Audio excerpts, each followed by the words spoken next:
নমস্কাৰ বন্ধু বান্ধৱীসকল আমাৰ ৰাশিফল চেনেলটোলৈ আপোনালোকক স্বাগতম জনাইছোঁ। আজি মই আপোনালোকৰ কাৰণে লৈ আহিছোঁ মেঘ ৰাশি জাতক জাতিকাসকলৰ 2025 চনৰ 5টা ভাল খবৰ। এই 2025 চনত মেঘ ৰাশি জাতক জাতিকাসকলে পাব 5টা ভাল খবৰ। আহক এই ভিডিঅ'টোৰ যোগেদি এই 5টা ভাল খবৰৰ বিষয়ে সম্পূৰ্ণভাৱে জানি লওঁ। যদি ভিডিঅ'টো ভাল লাগে লাইক এটা কৰি আমাৰ মনোবল বঢ়াব আৰু আপোনালোকৰ বন্ধুবৰ্গৰ লগত শ্বেয়াৰ কৰি তেওঁলোককো উপকৃত কৰিব। আৰু যদি আপোনালোকৰ ৰাশিটোৰ বিষয়ে আপোনালোকে জানিব তেনেহলে নিশ্চয় মোক তলত কমেন্ট কৰি জনাব। ইয়াৰ পিছৰ ভিডিঅ'টোতে আপোনালোকৰ ৰাশিটো হৈ আপোনালোকৰ কাৰণে এটা ভিডিঅ' মই আগবঢ়াম। আহক তেনেহলে বেছি দেৰি নকৰি আমি আৰম্ভ কৰোঁ। মেঘ ৰাশি জাতক জাতিকাসকলৰ ওপৰত শনিদেৱ মংগলৰ লগত থাকিব। ইয়াৰ ফলত আপোনালোকৰ বহু বেছি ভাল খবৰ অহাৰ সম্ভাৱনা দেখিবলৈ পোৱা যায়। আনৰ পৰা আপোনালোকে পৰামৰ্শ লাভ কৰিব পাৰিব আৰু এই পৰামৰ্শৰ ফলত আপোনালোকে বহুদূৰ আগুৱাই যাব পাৰিব। মংগল লগৰ থকাৰ কাৰণে আপোনালোকৰ ঘৰলৈ বহুকেইটা ভাল খবৰ অহা যোগ নামি আহিব। ইয়াৰ ফলত এই ৰাশি জাতক জাতিকাসকলে কৰ্মক্ষেত্ৰত সফলতা অৰ্জন কৰিব পাৰিব। মনৰ সকলো আশা পূৰ্ণ হৈ পৰিব। এই ক্ষেত্ৰত আপোনালোকে বৃহস্পতিৰ সহায় সহযোগিতা লাভ কৰিবলৈ সক্ষম হ'ব, যাৰ ফলত আপোনালোকৰ ওপৰত বহু বেছি ভাল খবৰ নামি অহাৰ প্ৰবল যোগ দেখিবলৈ পোৱা যাব। সকলো ফালৰ পৰা আপোনালোকৰ ঘৰত সুখ শান্তি নামি আহিব আৰু আপোনালোকৰ ঘৰত মা লক্ষ্মীৰ পৰম কৃপা দেখিবলৈ পোৱা যাব। মনা যায় যে এই সময়খিনিত আপোনালোকে যিকোনো কাম আৰম্ভ কৰিলে আপোনালোকে সফলতা অৰ্জন কৰিব পাৰিব। বিশেষকৈ 2025 বৰ্ষত যদি আপোনালোকে কিবা শুভ কাম আৰম্ভ কৰিব বিচাৰে তেনেহলেও আপোনালোকে সুন্দৰভাৱে আৰম্ভ কৰিব পাৰিব। ইয়াৰ ফলতো আপোনালোকে ভাল ফল লাভ কৰিবলৈ সক্ষম হ'ব। আৰ্থিক অৱস্থা যদি আগৰ পৰাই আপোনালোকৰ বেয়া হৈ আছিল তেনেহলে সেই সকলোবোৰ সমস্যা আপোনালোকৰ সমাপ্ত হৈ পৰিব। আৰ্থিক ভাল যোগ দেখিবলৈ পোৱা যাব আৰু ঘৰলৈ হঠাৎ অৰ্থ অহাৰ সম্ভাৱনাও দেখিবলৈ পোৱা যাব পাৰে। উপাৰ্জনৰ বাট আপোনালোকৰ মুকলি হৈ পৰিব। নিবনুৱাসকলৰ কাৰণে আশাৰ বতৰা লৈ আহিছে এই 2025 চনে। 2025 চনত নিবনুৱা জাতক জাতিকাসকলে কিবা এটা মনে বিচৰাৰ কাম লাভ কৰাৰ সম্ভাৱনা দেখিবলৈ পোৱা যাব। কৰ্মক্ষেত্ৰতো ক'বলৈ হ'লে কৰ্ম বা ব্যৱসায়িক বাণিজ্যৰ ক্ষেত্ৰত ভাল ফল দেখুৱাব পাৰিব। কৰ্মক্ষেত্ৰত নতুন নতুন সুযোগ সুবিধা লাভ কৰাৰ উপৰিও কিবা কৰ্মত যদি আপোনালোকে বিনিয়োগ কৰিব বিচাৰে তেনেহলেও সুন্দৰভাৱে পাৰিব। আৰু ব্যৱসায়িক বাণিজ্যৰ ক্ষেত্ৰতো আপোনালোকৰ অনুকূল দেখিবলৈ পোৱা যায়। উপাৰ্জনৰ মাত্ৰা বৃদ্ধি পালেও কিন্তু অবান্তিক খৰচৰ মাত্ৰাও আপোনালোকৰ বৃদ্ধি পাব পাৰে। তাৰ প্ৰতি লক্ষ্য ৰাখি অলপ সংযম হ'বলৈ চেষ্টা কৰিব। উচ্চ পদবী লাভৰ প্ৰবল যোগ দেখিবলৈ পোৱা যায় কৰ্মক্ষেত্ৰত। আৰু কৰ্মক্ষেত্ৰত নিজৰ প্ৰতিভা দেখুৱাব পৰাৰ কাৰণে আপোনালোকে কৰ্মক্ষেত্ৰত মান সন্মান অৰ্জন কৰিবলৈও সক্ষম হ'ব। ঘৰত যদি আপোনালোকে কিবা মূল্যৱান সম্পদ ল'ব বিচাৰে সুন্দৰভাৱে ল'ব পাৰিব, বা ঘৰত যদি মূল্যৱান সম্পদ ল'বলৈ চেষ্টা কৰে তেনেহলে এই বৰ্ষত আপোনালোকে সুন্দৰভাৱে পাৰিব। বা পৈতৃক সম্পত্তি লাভৰ প্ৰবল যোগ আপোনালোকৰ দেখিবলৈ পোৱা যায়। পাবলগীয়া ধন আপোনালোকে লাভ কৰিবলৈ সক্ষম হ'ব। ব্যৱসায় কৰা লোকসকলে ব্যৱসায়িক ক্ষেত্ৰত প্ৰচুৰ পৰিমাণে ঘৰত অৰ্থ জমা কৰিব পাৰিব। কোনো ডাঙৰ কামৰ কাৰণে যদি আপোনালোকে আগভাগ ল'ব বিচাৰে ল'ব পাৰিব, কিন্তু ঘৰৰ মানুহৰ লগত এবাৰ হ'লেও আপোনালোকে আলোচনা কৰি চাবলৈ একেবাৰে নাপাহৰিব। ইয়াৰ পিছতেই ক'ব লাগিব যে মেঘ ৰাশি জাতক জাতিকাসকলৰ ওপৰত মংগলৰ শুভ প্ৰভাৱ থকাৰ কাৰণে আপোনালোকে যি কামত হাত দিব সেই কামতেই সফলতা অৰ্জন কৰিব পৰাৰ সম্ভাৱনা আপোনালোকক দেখিবলৈ পোৱা যাব। ইয়াৰ পিছত ক'ব লাগিব যে আপোনালোকৰ আমদানি বৃদ্ধি পাবলৈ ধৰিব।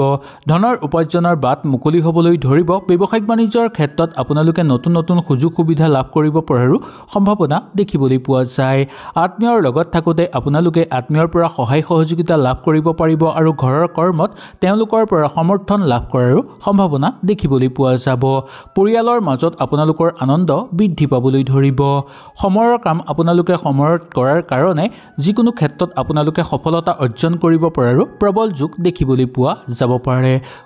কিছুমান নভবা কামত আপোনালোকে সফলতা লাভ কৰিব পাৰিব আৰু লগতে ক'ব লাগিব যে আপোনালোকে হঠাৎ কৰা কিছুমান কামত ভাল ফল লাভ কৰিবলৈ সক্ষম হ'ব।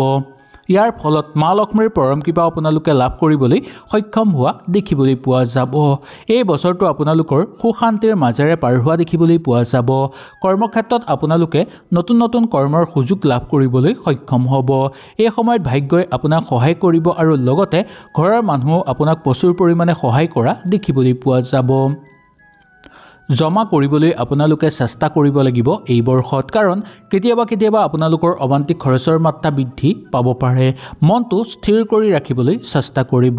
মন উদাৰ হৈ পৰিব পাৰে আপোনালোকৰ, সেইকাৰণে উদাৰ হৈ পৰাৰ কাৰণে কোনো লোকে যাতে আপোনাক ঠগ প্ৰবঞ্চনাৰ বলি কৰি তুলিব নোৱাৰে তাৰ প্ৰতি আপোনালোকে বিশেষকৈ লক্ষ্য ৰাখিব লাগিব।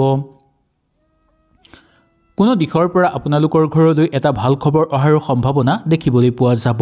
ঠিকাটুকলি কৰা লোকসকলৰ কাৰণে বিশেষকৈ আপোনালোকে লাভ বৃদ্ধি কৰিব পাৰিব এই বৰ্ষত, আৰু নতুনকৈ ঠিকাটুকলি লাভ কৰাৰ সম্ভাৱনা দেখিবলৈ পোৱা যায় বা ঘৰলৈ আপোনালোকৰ কৰ্মৰ সুযোগ নামি অহা দেখিবলৈ পোৱা যাব পাৰে।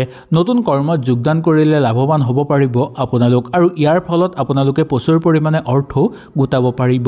পিতৃ মাতৃ স্বাস্থ্যৰ প্ৰতি অকণমান লক্ষ্য ৰাখিব লাগিব। বিয়া বাৰুৰ কথা আলোচনা যদি আপোনালোকে কৰি চাব বিচাৰে তেনেহ'লে প্ৰবল যোগ নামি অহা দেখিবলৈ পোৱা যায়। বিয়া বাৰুৰ ক্ষেত্ৰত আপোনালোকৰ একো অসুবিধা দেখিবলৈ পোৱা নাযাব। ইয়াৰ বাহিৰেও মেঘ ৰাশি জাতক জাতিকাসকলে ঘৰৰ যদি কাৰোবাৰ বিয়া বাৰুৰ কথা আলোচনা কৰি চাব বিচাৰে চাব পাৰিব। আপোনালোকে ইয়াৰ পৰা ভাল ফল লাভ কৰিব পাৰিব। প্ৰেমৰ ক্ষেত্ৰত আপোনালোকৰ শুভ দেখিবলৈ পোৱা যায়। দাম্পত্যৰ ক্ষেত্ৰতো আপোনালোকৰ অনুকূল হিচাপে পাৰ হ'ব। ভ্ৰমণ কৰিব বিচাৰিলে সুন্দৰভাৱে আপোনালোকে ভ্ৰমণ কৰিব পাৰিব। ভ্ৰমণৰ ফলতো আপোনালোকৰ মন আনন্দিত হৈ পৰা দেখিবলৈ পোৱা যাব।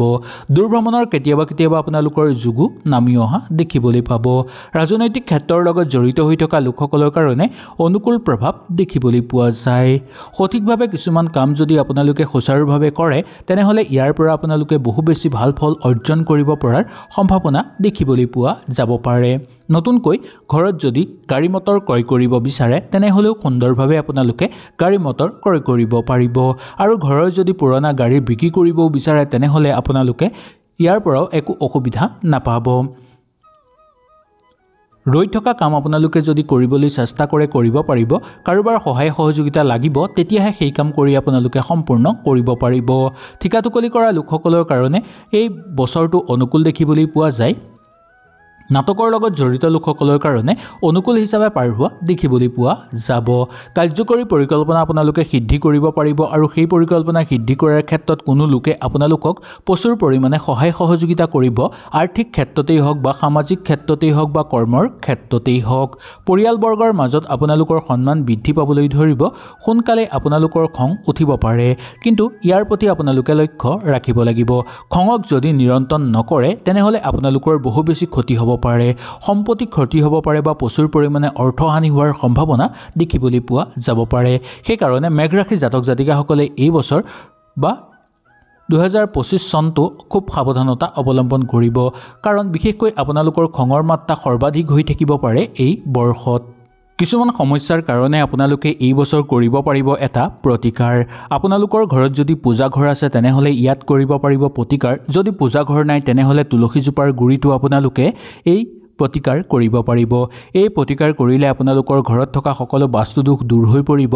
ঘৰত অপায় অমংগল নহ'ব আৰু আৰ্থিক ক্ষতি কেতিয়াও আপোনালোকৰ নহ'ব। ঘৰত সদায় উন্নতি বৃদ্ধি পাবলৈ ধৰিব। ঘৰত যদি আপোনালোকৰ পূজা ঘৰ আছে তেনেহ'লে তাত এটা সন্ধ্যাৰ সময়ত সদায় ঘিউ চাকি জ্বলাব।